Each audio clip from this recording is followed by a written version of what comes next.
TG Plus News edizione di Venezia, buonasera. In apertura del nostro notiziario la cronaca. Nella notte tra il 14 e il 15 luglio un detenuto di 37 anni di San Donà di Piave si è tolto la vita nel carcere di Santa Maria Maggiore di Venezia. L'uomo si trovava in carcere per reati connessi allo spaccio di stupefacenti. Si tratta del secondo gesto estremo compiuto nel carcere veneziano dall'inizio dell'anno. E sempre all'inizio anno sono 56 i detenuti che si sono tolti la vita da dietro le sbarre in tutta Italia.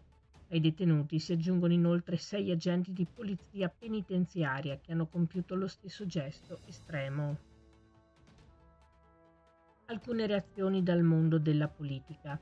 Ho depositato un'interrogazione al ministro della giustizia Nordio per chiedere di intervenire tempestivamente, dice il senatore Andrea Martella, segretario regionale del PD del Veneto. Bisogna riflettere profondamente sulle origini di quella che è una vera e propria ecatombe e agire in fretta, aggiunge la deputata PD Rachele Scarpa.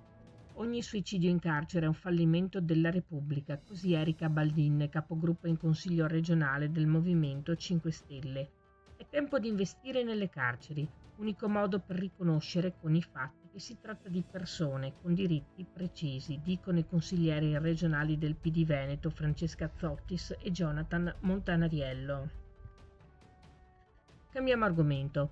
La Protezione Civile del Comune di Venezia, sulla base dei dati rilevati dal Centro Meteorologico di Teolo dell'ARPAV, comunica che le temperature resteranno elevate, tanto da far protrarre per oggi lunedì 15 luglio e per la giornata di martedì 16 luglio condizioni di disagio fisico intenso nelle zone costiere. Per l'8° giorno consecutivo si registra disagio fisico intenso. La qualità dell'aria rimane generalmente buona e discreta sulla costa. In caso di gravi sintomi o malesseri, chiamare subito il pronto soccorso SUEM al numero 118. E segnatevi questo appuntamento. Venerdì 19 luglio a Milano avrà luogo la cerimonia di commemorazione del giudice Paolo Borsellino e dei 5 agenti della scorta nel 32° anniversario della strage di Via D'Amelio. Verrà ricordato il sacrificio del magistrato italiano e degli agenti Agostino Catalano, Emanuele Aloi, Vincenzo Limuli, Walter Cosina e Claudio Traina, assassinati per mano della mafia. La commemorazione promossa dal Comune di Milano con il Consiglio Comunale inizierà alle ore 19 in Piazza Nella e Paolo Herrera. Questa era la nostra ultima notizia. Grazie per essere stati con noi. Arrivederci.